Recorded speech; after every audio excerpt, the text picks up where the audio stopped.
YBM HSK 전략의 신 6급 듣기 제3부분 7강 논설문. 여러분 안녕하세요. YBM 전략의 신 6급의 저자 김연희입니다. 이번 7강에서는 듣기 3부분, 그러니까 중문 듣기에서 논설문에 관한 내용을 풀어보도록 하겠습니다. 마찬가지로 듣기 3부분은 논설문이든 설명문이든 아니면 서술문이든 한 지문에 문제가 3-4문제가 출제가 되니까 반드시 문제를 확인할 때 어디까지가 연결된 문제인지 체크해 놓으시고 보셔야 합니다. 특히 마지막 문제는 주제문에 해당하는 문제가 되겠죠. 여기서 논설문이라는 것은 작가의 주장이 들어간 문장을 말합니다. 예를 들어서 윗부분에서 설명을 해놨거나, 그러니까 실험, 연구, 관찰도 상관이 없고요.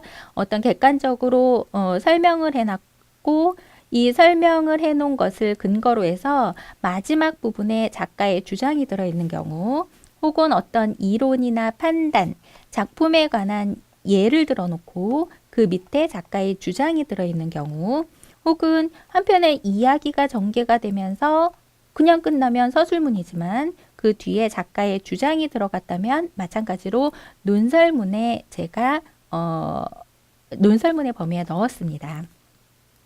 이렇게 구체적인 예시를 앞쪽에 들고 맨 마지막에 주제문, 작가의 의견이 나오는 경우는 논설문의 주제문은 맨 마지막 부분에 있고요. 또 한 가지를 살펴보시면 이것은 어떻다라고 의견을 제시한 다음에 그 이유나 특징에 대해서 첫 번째는 이렇고 首先 혹은 第一, 두 번째는 이렇고 其次 혹은 第二, 그 밖에는 또 이렇고 另外, 마지막으로는 이렇다 最后 이렇게 구체적인 특징을 나열하는 경우는 논설문의 주제는 앞부분에 있습니다. 한번 문제 살펴보도록 할까요? 전략 1-1은 구체적인 예를 제시한 후에 그 다음에 작가의 의견을 제시하는 그런 문제로, 이런 경우는 논설문은 뒷부분에 주제가 나온다고 했죠. 한번 확인해 보겠습니다. 맨 위에 위기,危机, 폭풍 우, 风暴, 风暴. 오른쪽의 아랫부분 무거운 짐을 짊어지다, 负重, 负重, 스트레스 효과, 压力效应, 压力效应. 스트레스 효과라고 하는 것은 생활 속에서 적당한 스트레스를 받으면 우리 삶에서 긍정적인 작용을 하기 때문에 삶의 활력소가 될 수 있다라는 주장을 이론을 말합니다. 什么什么效应, 어떠한 효과에 관한 내용은 위에 예시가 들어있고요. 이 예시를 통해서 그래서 이러이러한 효과는 다음과 같은 것을 말합니다 라는 형식으로 시험에 자주 출제되니까 반드시 기억해 주시기 바랍니다. 문제 한번 살펴볼까요? 선택항에서 要, 뭐뭐 해야 된다, 혹은 应该, 당연히 이렇게 해야 된다 라는 단어가 있는 것으로 봐서 이것은 작가의 주장이 들어간 논설문인 것을 알 수 있습니다. 그러면 논설문 같은 경우는 맨 앞부분이나 혹은 맨 아랫부분을 잘 들어야 되는데요. 한번 녹음 내용을 듣고서 살펴보도록 하겠습니다. 有一位经验丰富的老船长，当他的货轮卸货后，在浩瀚的大海上返航时，突然遭遇到了可怕的风暴。水手们惊慌失措，老船长果断地命令水手们立刻打开货舱，往里面灌水。船长是不是疯了？往船舱里灌水只会增加船的压力，使船下沉，我们不就全都完了吗？一个年轻的水手大声叫着。可看着船长严厉的脸色，水手们还是照做了。随着货舱里的水位越升越高，随着船一点一点的下沉，猛烈的狂风巨浪对船的威胁却一点一点的减少，货轮渐渐平稳了，大家都安全了。船长望着水手们说：“上万吨的巨轮很少有被打翻的，被打翻的常常是根基轻的小船。船在负重的时候是最安全的。空船时则是最危险的。这就是压力效应。那些得过且过、没有一点压力的人，就像风暴中没有负重的船，往往一场人生的狂风巨浪便会把他们打翻。这段话主要想告诉我们什么？ 네, 주제를 묻는 문제죠. 지문 한번 살펴보겠습니다. 맨 앞에 도입 부분에 요 이웨이, 经验丰富的老船长, 경험이 풍부한 老船长, 나이 드신 선장님이 계셨습니다. 이야기가 전개되고 있네요. 그러면 이 이야기를 통해서 아까 선택항에서 뭐뭐 해야 된다, 야오 인가이라는 표현이 들렸으니까 이 이야기에 해당하는 주제문은 마지막 부분에 있는 것을 알 수 있습니다.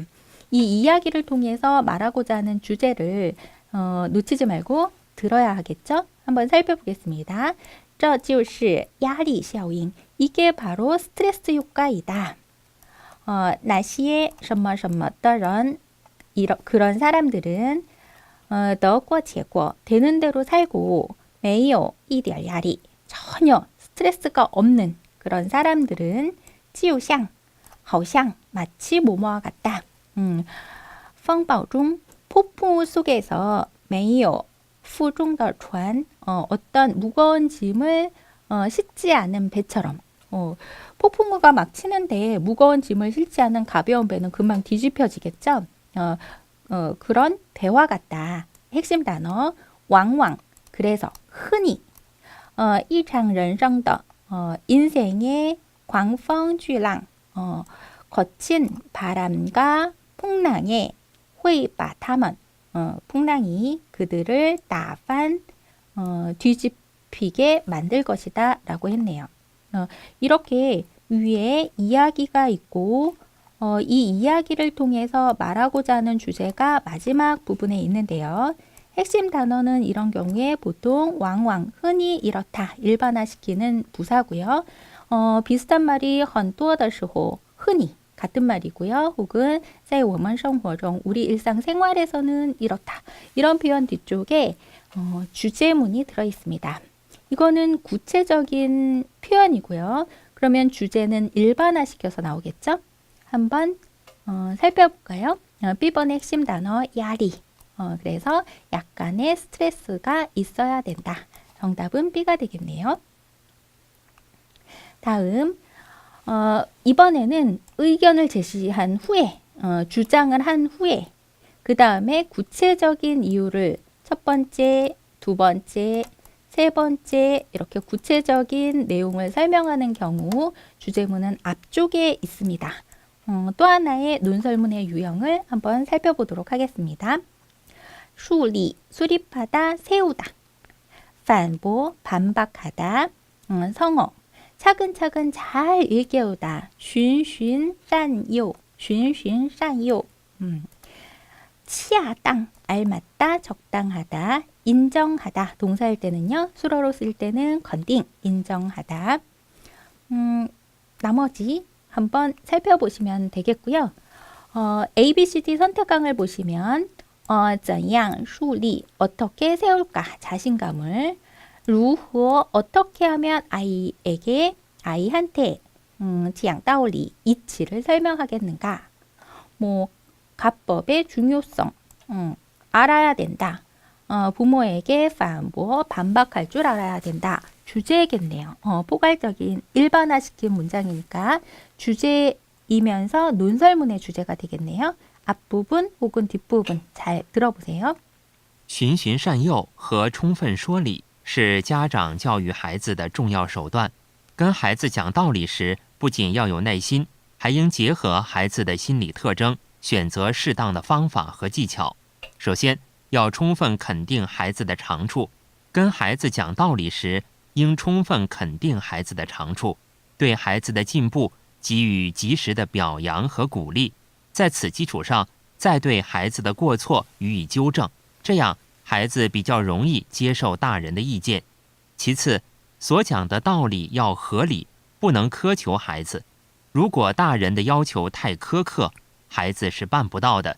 比如，有的父母要求孩子一点零食都不能碰，对孩子大讲吃零食的坏处，这样的理孩子是听不进去的。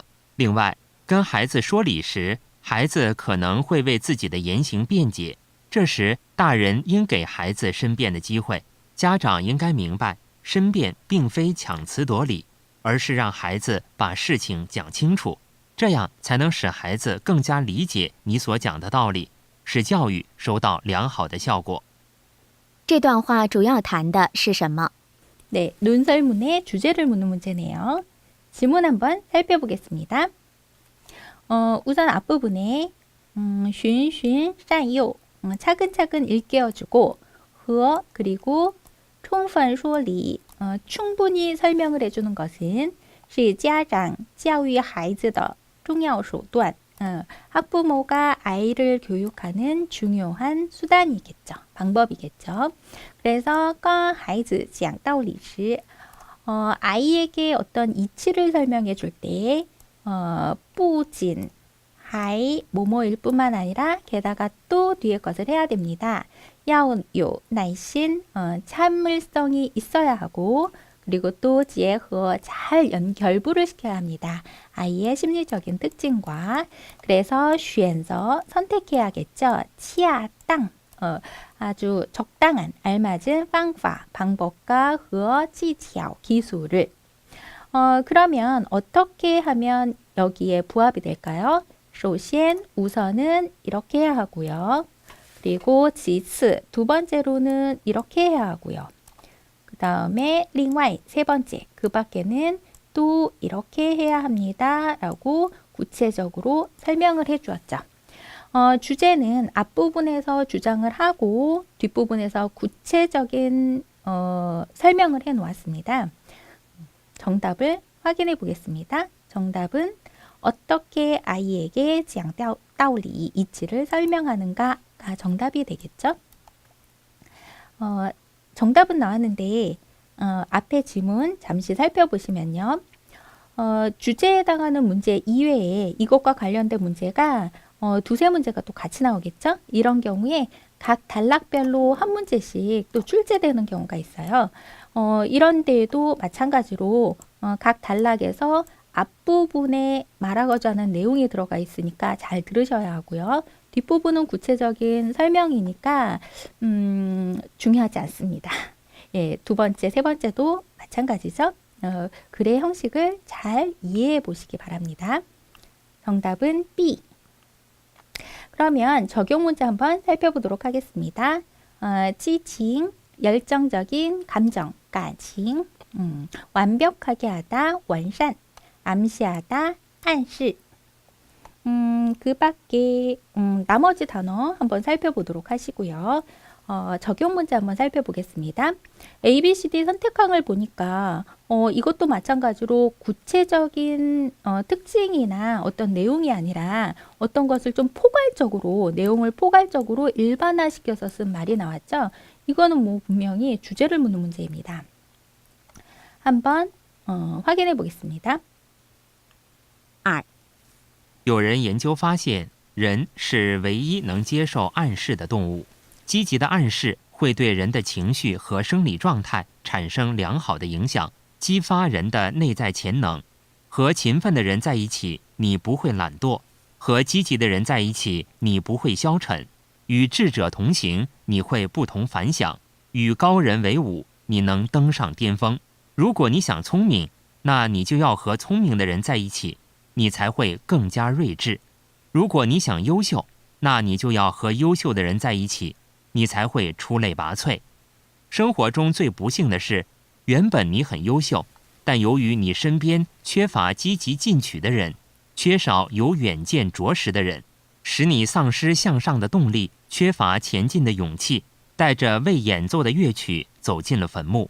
在现实生活中，和谁在一起的确很重要，这甚至能改变你的成长轨迹，决定你的人生成败。下列哪项最适合做这段话的标题？ 네,标题. 이번에는 제목을 묻는 문제인데요. 제목도 마찬가지로 주제문을 묻는 문제와 거의 비슷하다고 볼 수가 있습니다. 한번 볼까요? 이 문제도 앞부분에서 쭉 구체적으로 설명을 해놨고요. 마지막 부분을 봤더니 在现实生活中 실제 생활 속에서 라는 핵심 단어가 있네요. 주제문을 일반화시켜서 마지막 부분에 설명을 할 때 나오는 단어입니다. 그 뒤에 중심 단어가 들어있는 것이 정답이 되겠죠. 和谁在一起 누구랑 함께 있느냐가 的确很重要. 확실히 정말 아주 중요한 것이다. 누구와 함께 있느냐, 이게 핵심 단어가 되겠죠.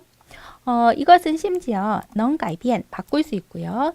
당신의 성장轨迹, 성장에 지나온 발자취를 바꿀 수 있고요. 성장 轨迹는 성장 过程, 성장 과정과 비슷한 말이죠. 그래서 결정할 수 있습니다. 당신의 인생의 정败, 성패를. 정답은 A가 되겠네요. 네, 이렇게 7강에서는 긴 지문에서 논설문의 주제문을 찾는 방법을 학습해 보았습니다. 여러분 수고하셨습니다.